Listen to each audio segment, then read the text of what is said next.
The US President-elect Donald Trump has once again taken a jab at Canadian Prime Minister Justin Trudeau.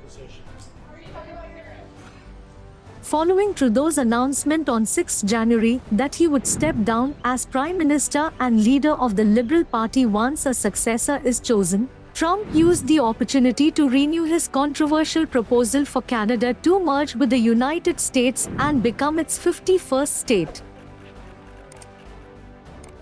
In his latest statement, Donald Trump offered new incentives, promising Canadians reduced tariffs, lower taxes, and enhanced security from potential threats like Russian and Chinese ships, should they agree to join the US.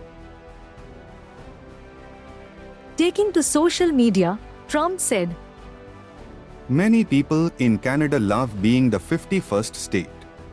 The United States can no longer suffer the massive trade deficits and subsidies that Canada needs to stay afloat. Justin Trudeau knew this and resigned. If Canada merged with the US, there would be no tariffs, taxes would go way down, and they would be totally secure from the threat of the Russian and Chinese ships that are constantly surrounding them. Together, what a great nation it would be." This isn't the first time Trump has targeted Trudeau.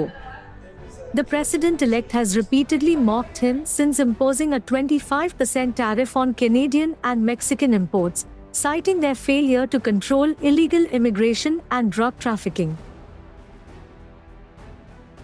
In an earlier post, Trump even offered Trudeau the symbolic title of Governor of the Great State of Canada, alongside a provocative image of a conquered Canada with the caption, "O Canada." Trudeau's resignation comes amid mounting pressure and criticism from both the US and India.